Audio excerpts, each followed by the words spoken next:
Bismillahirrahmanirrahim. Assalamualaikum warahmatullahi wabarakatuh.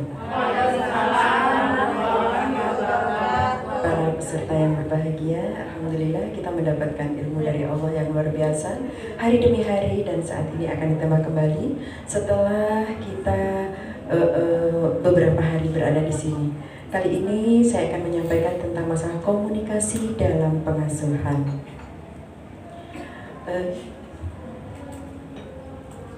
Izinkan, nama saya Nur Lailatus Baha dari TK Negeri Pembina Kota Padang Panjang. Bapak Ibu yang saya hormati, adapun tujuan dari kegiatan ini, materi ini adalah peserta dapat menjelaskan pengertian komunikasi, peserta dapat memahami teori perkembangan bahasa anak usia dini, kemudian menyebutkan perkembangan bahasa anak usia dini, peserta dapat menjelaskan hubungan antara materi komunikasi dalam pengasuhan dengan stunting.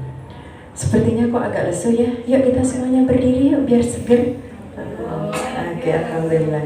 Gitu ya.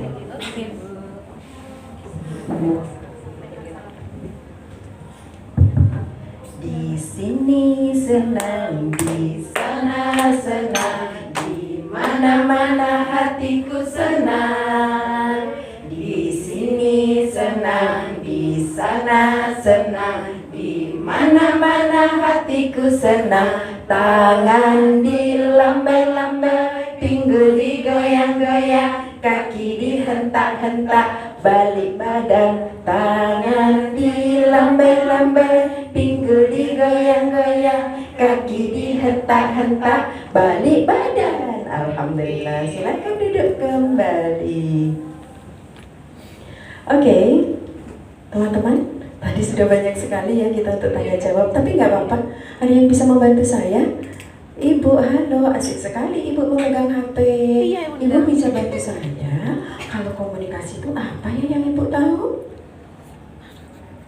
Maaf ya Bu, saya susah lihat jauhnya. Oke, dari pengertian Ibu saja. Oh, komunikasi itu proses menyampaikan suatu pesan dari pemberi pesan kepada penerima pesan. Oke, alhamdulillah beda dari yang disetting. Tadi gue bilang Bu jawab aja, komunikasi itu bicara. Tapi karena Ibu sudah memberikan materi tadi komunikasi, jadi sudah bisa menjawabnya. Alhamdulillah. Demikian tentang komunikasi ya. Lalu bagaimana komunikasi yang akan saya bahas di sini adalah komunikasi itu terbentuk dari interaksi anak dengan lingkungannya. Nah, kemarin dari seperti apa yang disampaikan oleh Ibu sebelumnya, kalau komunikasi itu dari terkait dengan pemerolehan bahasa.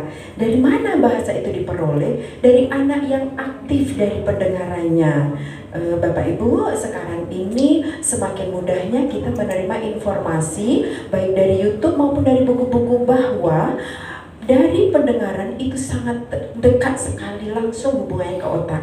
Dalam Al-Quran surat An-Nahl ayat 17, Allah berfirman bahwa Allah mengeluarkan kamu dari perut ibumu dalam keadaan tidak tahu apa-apa. Tapi Allah menciptakan indera, dan indera yang pertama kali berfungsi ada sama'un, pendengaran, lalu basarun dan afidah. Untuk apa? La'allakum tashkurun. Nah, untuk dari pendengaran itu ternyata akan membentuk bahasa anak usia dini. Dan ini menurut para ahli, pertama dari teori behavioristik menegaskan bahwa lingkungan memberi pengaruh utama terhadap perkembangan bahasa anak. Lalu bagaimana kita untuk menstimulasi agar bahasa anak dapat berkembang? Maka kita harus menciptakan lingkungan yang bisa mendukung, mengajak anak bicara. Termasuk di dalamnya adalah kalau ibu di dapur, kalau ibu dekat anak, jangan bosan-bosan kita menunjukkan kepada anak, oh iya nak mama, walaupun anaknya belum bisa membaca, mama sekarang sedang memasak, oh iya mama pegang piring, mama pegang sendok. Nah, itu akan merangsang dan stimulus bahasa anak usia dini.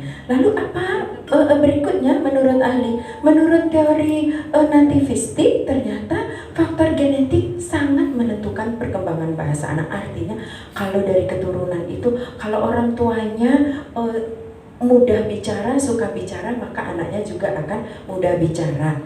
Kalau orang tuanya agak pendiam gitu kan, anaknya juga berpengaruh. Pengalaman saya adalah pernah memiliki murid, bu dulu, ini ternyata susah sekali bicara, kata orang tuanya, abangnya model itu. Nah, berarti bisa dia gabungkan dengan teori ini. Nah, terus bagaimana perkembangan anak dipengaruhi oleh kematangan organ-organ bicara.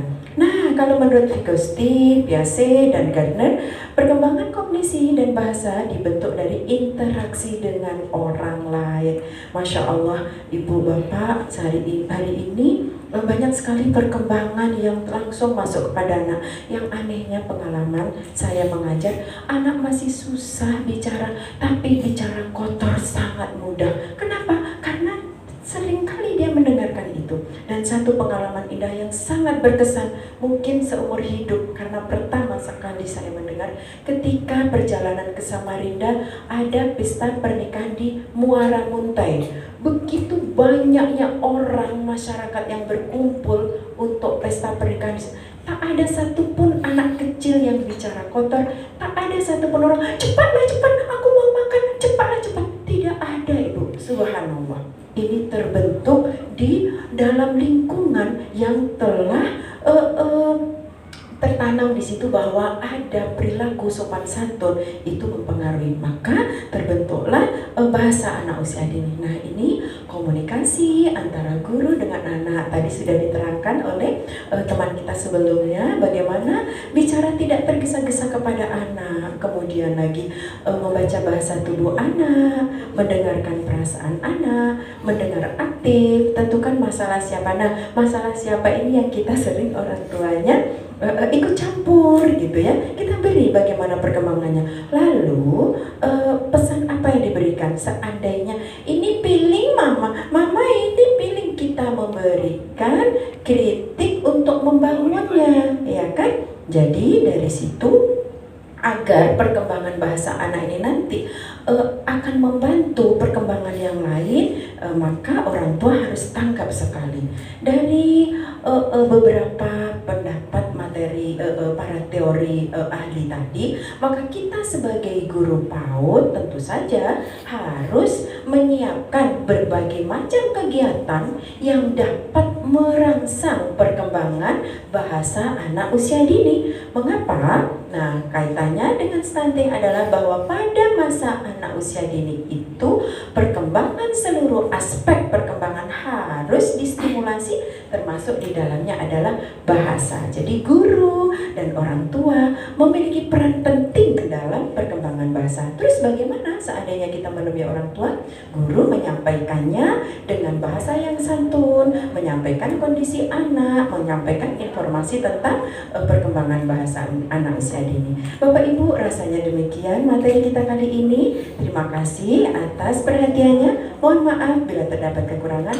Assalamualaikum warahmatullahi wabarakatuh.